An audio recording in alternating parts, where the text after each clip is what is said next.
책을 가지고 계신 분들은 책을 보시고, 없으신 분들은 뒤에 이렇게 인수해드린 자료를 보시면 되겠습니다. 오늘 우리가 이제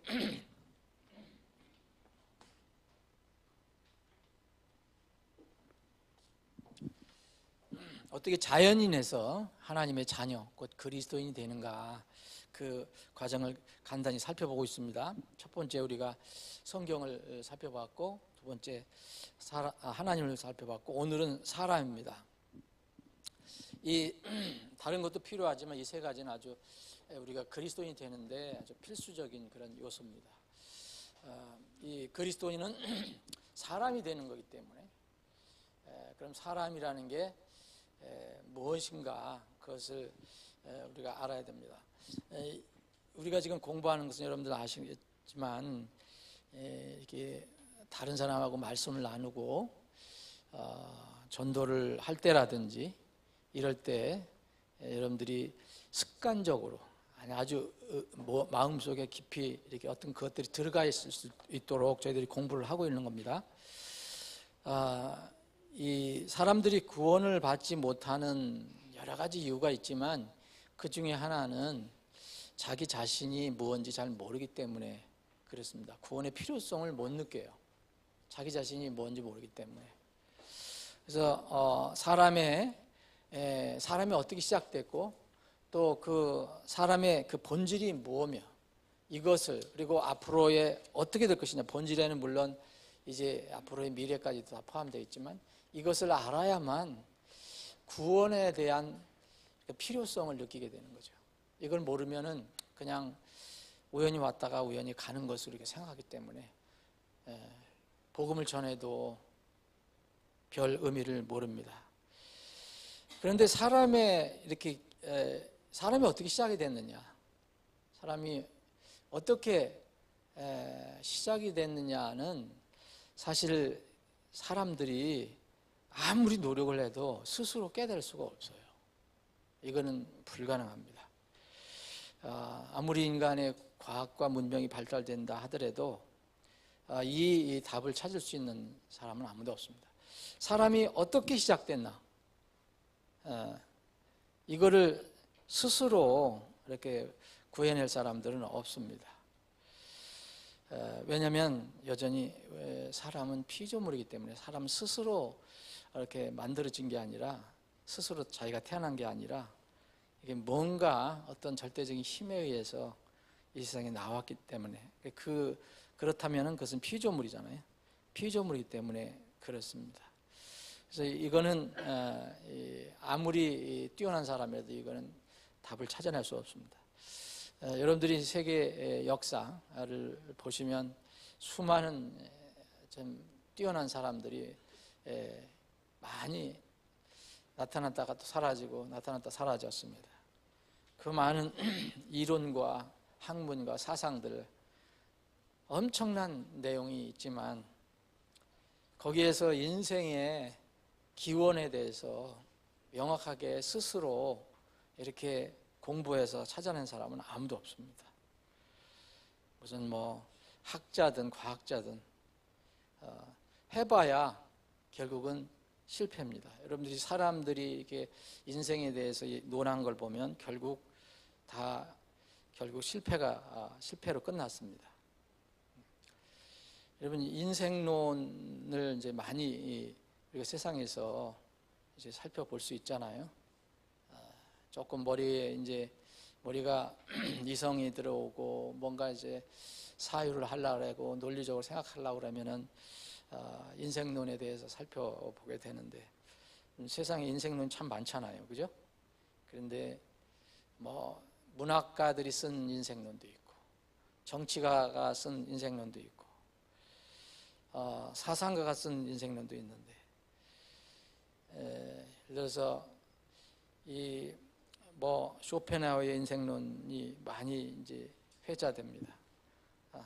로마의 세네카의 인생론, 그리고 니체의 인생론. 니체, 이 사람은 하나님이 죽었다라고 외친 사람이니까 그 인생론 읽어봐야 뻔하잖아요. 결국 인생론이 하나님께서 뭔가 깨달음 주시지 않으면, 곧 인생론이라 한다 하도 거기에 하나님이 함께 하시지 않으면 그건 다 쓸데없는 인생론이 됩니다. 이 전도서를 여러분들 읽어보시면 그게 일종의 인생론인데, 전도서는 누가 썼습니까? 솔로몬 왕이 썼잖아요. 사실 이 솔로몬의 인생론은 우리가 읽을 만한 거죠. 왜냐하면 솔로몬 스스로 깨달은 게 아니라 하나님께서 솔로몬에게 알려주셨기 때문에. 그래서 앞에 부분은 인생의 본질에 대해서 나오고, 인생은 이제 하나님이 없으면 허무한 거다. 그리고 마지막 전도 12장에는 결론을 냅니다.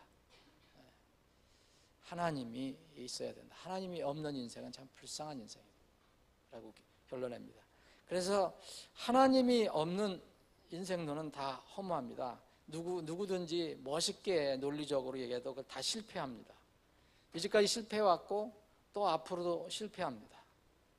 그래서 겨우 이제 뭐 사람들은 성공했다고 하는 것이 바로 이제 사람의 기원 본질을 깨달을 수 없으니까 겨우 이제 이 원숭이를 이제 조상으로 두는 이제 진화론으로 이제 사람들이 이게 만들어 가지고 그걸 이제 우연을 삼는 거예요. 지금까지 우리가 살고 있는 이 시대까지도 소위 이제 진화론이 인생론이 됐죠. 인생론 뭡니까? 미생물 혹은 뭐 어떤 그런 하등 동물로부터 지금 우리 고등 동물까지 이렇다. 그래서 우리의 조상은 그거다.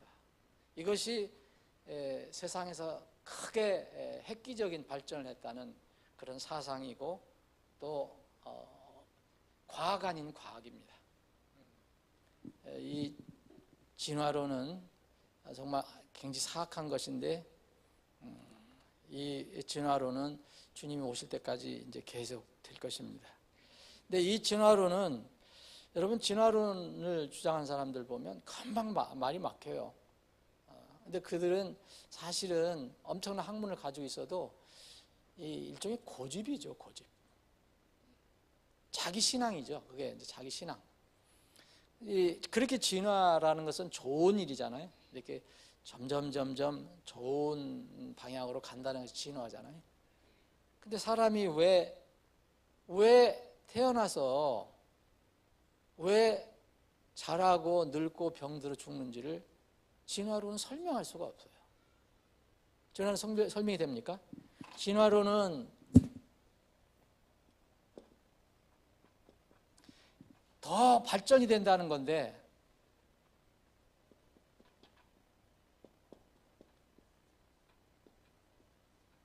생로병사는 몰라요.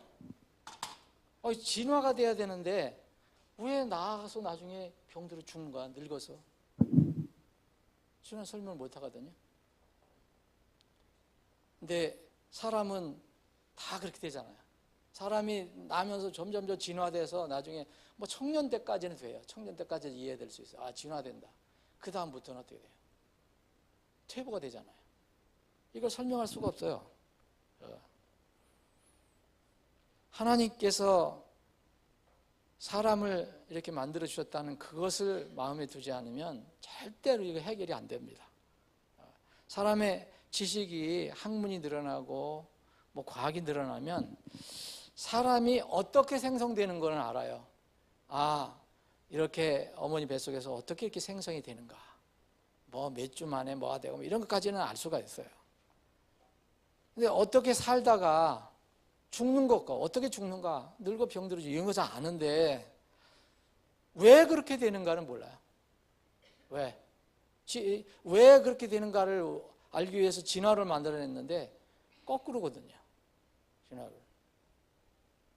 왜 태어나고 왜 죽을 수밖에 없고 왜 또 서로 다른 곳으로 가야 되는가, 사람들이. 이런 거에 대해서는 전혀 답을 하지 못합니다, 세상이. 그래서 에라 모르겠다, 그냥 모르고 지내자. 이게 불가지론입니다. 불가지론. 나는 모르겠다. 근데 성경은 왜를 얘기해 줘요. 어떻게도 얘기하지만 왜를 얘기해 주잖아요. 여러분, 사람의 기원, 어떻게 사람이 태어난지 아시죠? 창세기를 보면 읽으면 그 나오잖아요. 하나님께서, 주 하나님께서 땅의 흙으로 사람을 만드시고 지으시고 그의 콧구멍에 숨을 불어넣으시니 그가 살아있는 혼이 되었더라. 이게 사람의 기원이에요. 그런 피조물을 잇고 창조주가 있다는 거예요. 아주 간단한 이론. 이거를 믿으면 모든 것이 해결이 되는데 이걸 안 믿으니까 온갖 이상한 것들이 다 나오는 거예요. 이 하나님께서 이렇게 사람을 피조물로 만드셨다는 거는 뭐 사람이 과학이나 뭐 사람이야 뭐 사상으로 지지하고 그래서 성립되는 거 아니죠? 그렇다고 해서 또 과학으로도 증명이 안 되느냐? 과학으로 다 증명이 됩니다. 왜냐 하나님께서 세상을 만드셨기 때문에. 사람 죽으면 흙으로 돌아가잖아요. 가장 기본적인 흙의 원소하고 사람의 원소가 같다는 거. 여러분, 이 과학으로도 증명이 되는 거예요. 그런데 사람들은 불어 우연히 왔다가 우연히 간다라고 자꾸 고집을 피우는 거예요. 이거를 이제 마귀가 자꾸 부추기는 거고 세상이 부추기는 거고. 그래서 정말 내가 스스로 태어난 하나님이라고 생각하지 않는다면, 그리고 정말 우리가 우연히 왔다가 우연히 간다, 우연히 나도 모르는 어떤 그 우연히 왔다가 또 나중에 우연히 무덤 속으로 묻힌다라는 것을 이렇게 믿지만 않는다면, 그렇게 어리석지만 않는다면, 그것만 믿지 않는다면 뭔가를 찾아보면 우리는 피조물이라는 것을 이제 알게 됩니다. 그럼 왜라는 문제가 풀려지거든요. 사실 그 복음을 전하는 건요, 왜를 알려주는 거예요. 그 왜 우리가 만들어졌는가, 왜 우리가 이렇게 사는가, 우리가 어떻게 앞으로 될 것인가, 그 이유가 뭐냐, 그걸 알려주는 것이 사실 복음 전하는 것입니다. 사람의 그래서 기원이 생기면, 기원을 알게 되면 사람의 본질은 쉽게 이해할 수가 있습니다. 왜냐하면 기원이 진화론이라든지 우연히 왔다든지 이런 게 아니고 하나님께서 절대주 창조자 하나님께서 사람을 만드셨다는 것을 내가 믿게 되면 본질은요 쉽게 이해가 돼요. 왜냐하면 이 성경은 뭐라 하냐, 하나님께서 뭐라 하냐면 하나님의 형상을 따라, 하나님 모양을 따라 만드셨다 그랬거든요. 그러면 하나님은 성경에서 보면 거룩하시고 전능하시고 또 자유롭게 무슨 일을 하실 수 있고 절대 주권을 가지시고 뭐 여러 가지 속성이 있는데, 그 모습, 그 모양, 그 형상을 따라서 만들어졌다면 하나님의 어떤 성품을 우리가 가지고 있다는 거죠. 사람이. 그걸 이제 흔히 세상에서는 지정이라고 합니다. 쉽게 얘기하면 아는 거, 그리고 감정이 있잖아요. 그리고 의지가 있다. 뭘 하고자 하고 안 하고자 하고 하는 이제 선택할 수 있는 이런 것들이 사람 속에 있다는 것을 알게 됩니다. 그래서 이 사람은 하나님께서 지으셨는데 하나님의 형상으로 지어졌기 때문에 하나님이 가지고 계신 지정의를 가지고 있다. 그런데 이 지정의는, 지와 정과 의는 하나님의 수준은 아니고 제한적인 것이죠. 하나님께서 허락하신 범위 내에서만 이루어지는 것입니다. 여러분, 이 하나님께서 지으셨다, 흙으로 사람을 지으시고 만드시고 그의 콧구멍에 숨을 불어넣으셨다, 생명의 숨을 불어넣으셨다 그랬더니 살아있는 혼이 되었다, 리빙 소울이 되었다. 그러면은 여기서 하나님께서 사람을 만드실 때 첫째는 이제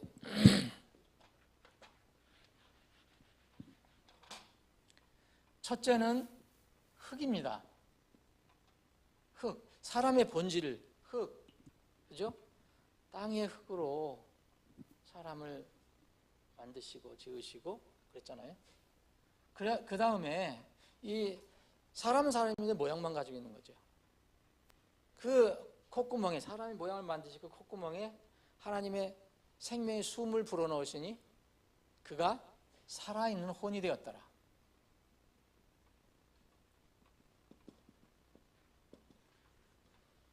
그럼 이건 이제 영어로 리빙 소울이라고 하는데,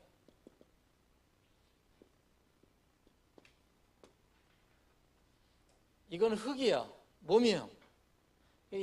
그리고 뭔가 사람이 보이지 않지만 이런 소울을 가지고 있다 그랬어요. 이 소울은 뭐와 관련되느냐? 하나님의 숨. 하나님의 숨과 관련되어 있어요. 그래서 사람은 이 보이는 흙 부분이 있어요. 이걸 몸이라고 그러잖아요. 몸. 사람의 본질은요, 몸이 있어요. 그리고 하나님의 숨이 있는 보이지 않는 부분이 있어요. 사람의 본질은 그겁니다. 보이는 부분과 보이지 않는 부분이 있다. 동물, 식물 이런 것들 다 몸이 있어요. 흙으로 지었지는 않았어도 몸이 있어요. 보이는 부분이 있어요. 그런데 식물과 동물에다가 하나님께서 숨을 불어넣으셨다는 말은 없어요. 그들이 호흡은 있어도 하나님의 호흡이 들어가서 숨이 쉬어진 게 아니라 하나님께서 말씀으로 있으라 하니까 있었던 것뿐입니다. 그래서 사람은 이게 본질이 뭐냐? 보이는 부분과 보이지 않는 부분이 있다라는 것입니다. 사람은 누구나, 여러분들도 마찬가지예요. 저도 마찬가지예요. 그런데 이제 보이지 않는 부분에 이제 어려움이 있는 거죠. 왜냐하면 보이지 않는 부분이기 때문에. 이것을 이제 여러 가지 이제 학문적으로 아니면 성경적으로 이렇게 연구를 해봐도 이제 몇 가지 의견이 있지만 일치 안 돼도 이건 큰 문제가 없어요. 사람의 본질은 보이는 부분이 있고 보이지 않는 부분이 있다. 근데 보이는 부분은 흙으로 지어졌지만 보이지 않는 부분은 하나님의 생명의 숨이 불어넣어져서 들어간 것이다. 그래서 사실은 흙과 하나님의 숨이 이게 플러스 됐을 때 살아있는 혼이 되었다고 한 것입니다. 성경이 창세기 2장 7절에 보면 이게 리빙 소울이라는 것은, 이 살아있는 혼이라는 것은 전인격체, 여기서는 전인격체를 얘기하는 거예요. 자, 그래서 여기 이분법, 삼분법을 이렇게 정리해 드렸는데, 이분법이든 삼분법이든 뭐 큰 문제가 없어요.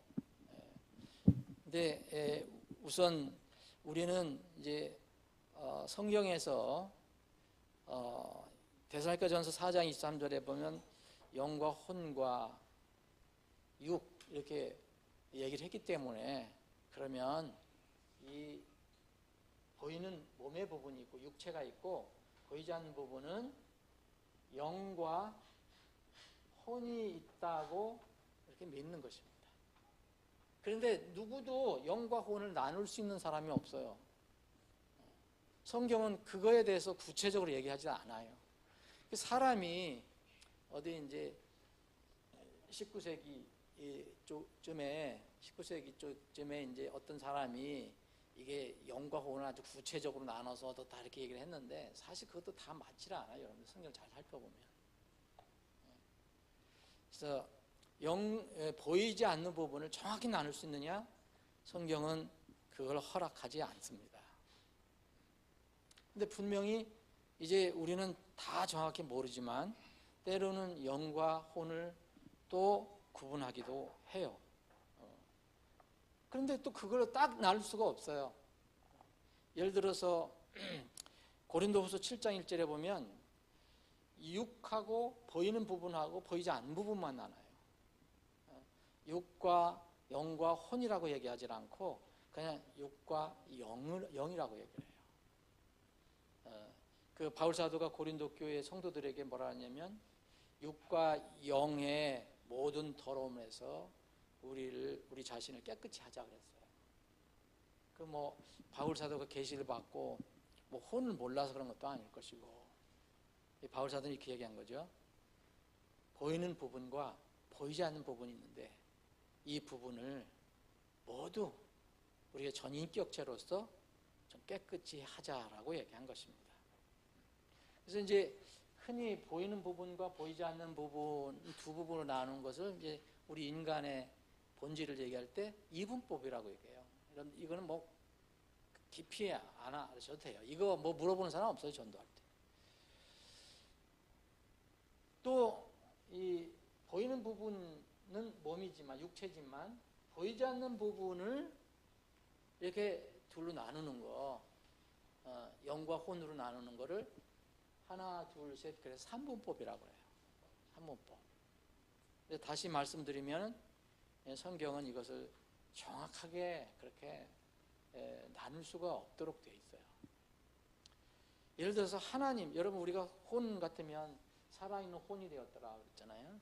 살아있는 혼이 되었더라. 사람을 얘기하는 건데 성경은 아주 드문 경우가 있지만 그래도 몇 군데 보면 하나님께도 혼이라는 말을 쓰셨어요. 하나님께서 내 혼이라고 말씀하셨어요. 그러니까 누구와 얘기하는 것처럼 그렇게 공식적으로 나눌 수가 없다는 거예요. 그러면 이제 조금 더 연구해 보면 이제 혼이라고 하는 거는 어떤 감정, 어떤 표현, 어떤 보이지 않는 부분에 딱딱 나눠진 게 아니라 그런 부분을 얘기하는 것이고, 영은 하나님과 직접 관련된 어떤 부분을 얘기하지 않는가 이렇게 생각할 수 있지만 아무도 정확히 나눌 수 없다니까요. 하나님께서도 이제 레위기라든지 예레미야 같은 데 보면 하나님께 스스로 내 혼이라고 말씀하세요. 내 혼을 얘기하셔요. 그리고 서신서에서도 그 복음서에서도 보면 마음과 혼과 생각과 또 어떤 데는 능력과 뭐 이런 것들을 이렇게 나눕니다. 어떤 3개, 4개 나누고. 그래서 우리가 알아야 되는 것은 이제 성경에 뭐라 하냐면 이 살아있는 혼에 대해서 얘기할 때 살아있는 혼은 몸과 하나님의 영이 들어가 있는 하나님의 그 형상이 전 인격적으로 나타난 것이 살아있는 혼이 되었다. 살아있는 혼. 혼이라는 말을 성경에서는 또 사람 한 사람 명을 얘기할 때도 삼천혼 그러면 뭐 몸은 없고 무슨 유령이 있다는 얘기가 아니라 전 인격적인 그런 사람을 얘기하는 거예요. 명수. 성경에서 그렇게 이야기를 합니다. 그래서 그런데 예를 들어서 베드로전서 1장 9절에 보면 우리가 구원받는 것은 믿음을 통해서 구원을 받는데 구원을 받는 것이 뭐라고 그랬느냐면 혼이라고 얘기를 했어요. 혼. 이는 너희 믿음의 결말은 너희의 혼의 구원을 받았기 때문이다 그랬어요. 우리가 믿음을 갖는다는 건 결국 정말 믿음의 끝은, 믿음의 목적은 반드시 그 혼의 구원이 돼야 돼요. 믿음 갖는다 그래도 교회만 가고 무슨 잠시 이 세상에서 축복만 받고 종교인이 되는 그런 믿음은 사실 의미가 없어요. 믿음을 가졌다면 반드시 하늘의 이름이 기록되는 구원을 받아야 돼요. 구원을. 그런데 여기서 이 베드로전서 1장 9절에 보면 이 너의 혼의 구원을 받았다. 왜냐하면 그래서 기뻐한다 그랬거든요. 그런데 이 혼을 여기서 얘기하는 혼이 뭐냐? 베드로전서 1장 9절에 있는 혼은 영과 혼과 육, 여기에서 나오는 혼만을 얘기하는 게 아니에요. 이것은 뭐 그런 분들이 그렇게 해석하는 분이 있지만 저는 그렇게 해석하지 않습니다. 이것은 전 인격적인 사람을 얘기하는 거예요. 그 창세기 2장 7절에 하나님께서 만들어 놓으신 그 사람을 얘기하는 거죠. 그러면 만약 그게 영혼 육으로 나눈 삼분법에서 혼만 구원받는다면 영은 어디가 있고 어떻게 구원받고, 그래서 어떤 사람은 억지로 또 혼이 구원받을 때 영은 뭐 자동적으로 살아난다? 이런 성경에도 없는 걸 가지고 자꾸 이렇게 만들어내려고 그래요. 그게 아니고, 그럼 몸은 어떻게 구원받습니까? 몸은? 그게 아니고 여기는 살아있는 혼 전 인격체를 얘기하는 거죠. 그런데 물론 구원을 받을 때 처음에 네 몸을 구원받으라고 얘기하지 않아요. 그거는 이제 세상에서 하는 거죠. 불에서 구원받고 물에서 구원받고 오염에서 구원받는 거는 그 안에 있는 영혼이 구원받는 게 아니죠. 그것은 몸을 구원받는다고 얘기하지만 그렇게 구원받는 사람도 하늘에 들어갈 수는 없어요. 왜냐하면 영혼 문제가 해결이 안 되기 때문에, 보이지 않는 부분이 해결이 안 되기 때문에. 그래서 성경은 보이지 않는 부분이 먼저 해결이 돼야 보이는 부분도 해결이 된다고 얘기를 해요. 그래서 구원을 받는데 우리가 복음을 전하는 데는, 자, 복음을 전할 때 예수 믿어라, 진리를 믿어야 한다. 그럴 때는 사람들이 예수 믿으면 복 받고 돈 많이 벌고 뭐 건강해지고 이 세상에 출세하고 잘 되고 이런 걸 먼저 생각해요. 그 몸에 관한 거죠. 몸에, 육에 관한 거. 그거는 잘못된 복음이에요. 요새 그래서 소위 얘기하면 이런 게 성공복음, 번영복음이라는 겁니다. 그런데 우리가 복음을 전할 때는 전 인격체가 구원받는 걸 얘기하는데, 그런데 그래도 우리가 전 인격체를 얘기하지만 보이지 않는 부분이 먼저 구원을 받아야 돼요. 왜냐하면은 믿음은 바라는 것들의 실체이기 때문에. 몸을 이렇게, 몸이 당장 무슨 변화가 일어나는 걸 원하는 게 아니거든요. 그 사람 내면이 바뀌기를 원하는 거죠. 영혼이 구원받으면 보이지 않는 부분이 구원받으면 몸은, 여러분 하나님께서는 몸을 어떻게 했습니까? 하나님의 영 숨을 담을 수 있는 그릇으로 만든 거기 때문에 그 몸은 따라오게 돼 있어요. 몸을 먼저 구원받으면 그 영혼이 따라오는 게 아니라 영혼이 먼저 구원을 받으면 그 영혼이 담고 있는 몸은 따라온다는 거죠. 그래서 혼의 구원이라고 얘기한 거예요. 혼의 구원. 여기서 혼은 바로 전인격적인 건데 보이지 않는 부분을 또 강조할 수 있다. 로마서 8장에 보면, 그래서 우리가 구원받은 사람이 8장 23절인가요? 보면 구원받은 사람이 왜 지금 어떤 부분에 구원을 기다립니까? 여러분들 지금 예수님 오시는 것을 기다리는 이유가 뭡니까? 이미 예수님 오셔서 여러분들이 보이지 않는 부분이 구원받으려고 그러는 거 아니에요. 그럼 큰일 나. 그때 가서 그러면은 늦을 수도 있어요.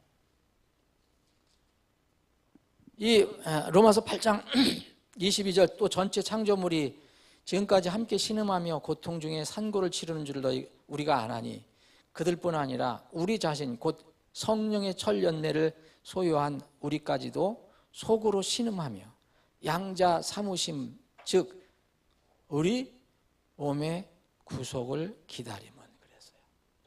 우리 몸이 구속받기를 원해요. 우리가 지금 몸은 구속받은 게 아니에요. 그게 예약이 되어 있는 거지. 그래서 몸이 자꾸, 여러분들 자꾸 이렇게 힘들어 가잖아요. 아침에 제가 나온 자매님이 식사 준비하면서 그랬어요.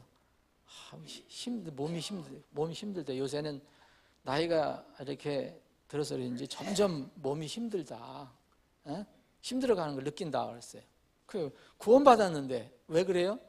아직 그때가 안 왔기 때문에 그래요.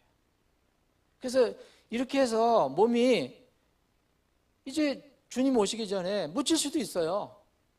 죽어서. 그런데 나중에 나팔 소리가 나면 어떻게 됩니까? 이 몸이 부활이 되잖아요. 왜냐하면 영혼이 살아있는 사람이니까. 영혼은 어디에 있어요? 하나님 곁에 있잖아요. 그러니까 몸은 자동적으로 살아나게 되는 거죠. 그래서 이 몸의 구속을 우리가 지금 기다리며 살아가고 있는 겁니다. 이 본질이 그렇다는 거예요. 본질이. 근데 사람들은 진화론 이런 것 때문에 또 이 부분만 보고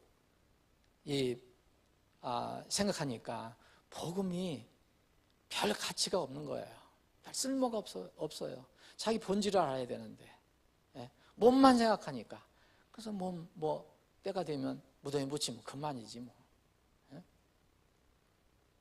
그래서 복음은 반드시 내면적으로 문제를 이제 해결해야 됩니다. 그 영과 혼은 이제 이렇게 구체적으로 여러분들 그걸 읽어보실 때 다시 말씀드리면 이 영은 하나님과의 관계에서 이렇게 많이 쓰여지는 것 같아요. 혼은 우리 인간적인 그런 감정이라든지 그런 것을 많이 쓰이는데 그래도 정확하게 이렇게 나누기는 어렵다. 이 히브리 말은 좀 틀려요. 그런데 또 내용도 좀 비슷해요. 이제 영이라고 하는 것을 루아흐라고 그러는데 이것은 그냥 숨이에요. 숨 보이지 않죠, 여러분? 호흡 보이지 않죠? 근데 소울이라고 하는 것은 네페시라고 하는데 이것은 숨을 쉬는 어떤 창조물, 피조물 그쪽에 더 강조가 되어 있어요. 이 혼이라는 것. 그래서 living soul이라고 그 창세기 2장 7절에 이렇게 말씀하신 것을 봅니다. 왜냐하면 영어 킹제임스 성경에 보면 전도서 3장 21절에 보면 사람의 영은 하늘로 올라가고 짐승의 영은 땅으로 내려간다 그랬어요. 짐승이 무슨 사람이 가지고 있는 하나님께서 숨을 불어넣으셔서 만들었다는 게 아니라 그 영은 바로 숨이라는 뜻이에요. 숨. 그래서 짐승은 구원하고는 아무 상관이 없어요. 본능으로 살다가 본능으로 가는 겁니다. 이유는요, 하나님께서 짐승을 만드신 이유는 짐승 자체를 위해서 만드신 게 아니에요. 짐승들, 동물들은 굉장히 서운하겠지만 하나님께서 동물을 만드신 이유가 창세기를 보세요. 사람을 위해서 만드신 거예요. 식물 왜 만드셨어요? 식물 기가 막힌 아름다운 꽃, 뭐 기가 막힌 맛있는 음식, 여기 열매, 과일. 그래도 다 사람을 위해서 만드셨다 그랬어요. 근데 또 이제 이 식물은 또 짐승을 위해서도 만들었죠. 짐승이 중간 어떤 그 상태에 있는 거니까 사람, 짐승 그리고 식물이 있는데 어쨌든 다른 피조물은요 해와 달 이런 것도 다 사실 하나님의 영광과 사람을 위해서 만들어진 거죠. 하나님의 형상을 따라서 지음받았다고 하는 것은 유일합니다. 사람이 어디도 씻고 찾아볼 수가 없어요. 여러분, 우리는 흔히 우리가 이런 복음을 잘 모르면, 하나님의 진리를 잘 모르면 보이는 것에 대한 어떤, 그리고 어떤 이 세상적인 어떤 큰 거, 능력, 뭐 화려함, 뭐 이런 것에 대한 마음의 흠모를 가지고 있잖아요. 그래서 여러분, 전에 이게 진리를 알기 전에 여러분들이 나도 그걸 기대했으면 좋겠다 하는 게 있었지요. 뭐예요? 천사. 나도 천사처럼 되면 얼마나 좋을까. 아무 데나 날아다니고 무슨 일도 다 할 수 있고. 여러분 지금 천사처럼 되기를 원해요? 그럼 여러분들 굉장히 손해나는 거예요. 천사는요, 하나님께서 하나님의 형상으로 지었다고 말씀하시지 않았습니다. 사실 천사도 나중에 성경을 알고 보니까 어떻게 됐습니까? 누구를 위해서 만드셨어요? 사람을 위해서 만드셨어요. 사람의 수종을 들기 위해서 만드셨다 그러잖아요. 천사가 물론 엄청난 권능이 있어요. 이렇게 영이니까. 우리하고 비교할 수 없는 권능이 있지만 그래도 본질적으로는 우리는 하나님 형상이지만 천사는 하나님 형상이라고 써 있는 데가 없어요. 그래서 이 히브리서에 보면 우리를 이렇게 섬기기 위해서 존재하는 것이 천사라고 하잖아요. 근데 천사 숭배 같은 게 얼마나 어리석은가, 이렇게 이런 것을 알 수가 있습니다. 우리는요, 천사들은 예수님께서 형제라고 얘기하신 적이 없어요. 근데 여러분, 구원받은 사람에게는 하나님이신 예수님께서 뭐라 합니까? 내 형제들이라 하잖아요. 이게 엄청난 이게 놀라운 복입니다. 이거를 정말 이 성경의 이런 진리를 모르니까, 그래서 우리는 나중에 주님 앞에 가면 이제 천사들과 함께 힘을 모아서 이제 하나님을 찬양하지만 천사들은 우리를 도울 것입니다. 수련해 도울 것입니다. 정말 얼마나 기쁘지 않습니까? 그런 거. 우리를 예수 그리스도께서 형제라 그랬고, 로마서 8장에 보면 예수 그리스도와 공동상속자라 했어요.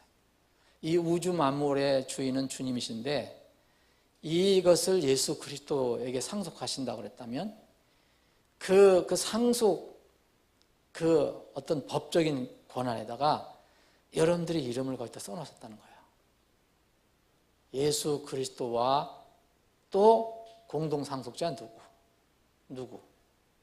앞으로 그렇게 되는 겁니다. 로마서 8장 17절에 하나님이 공동상속자라 했잖아요.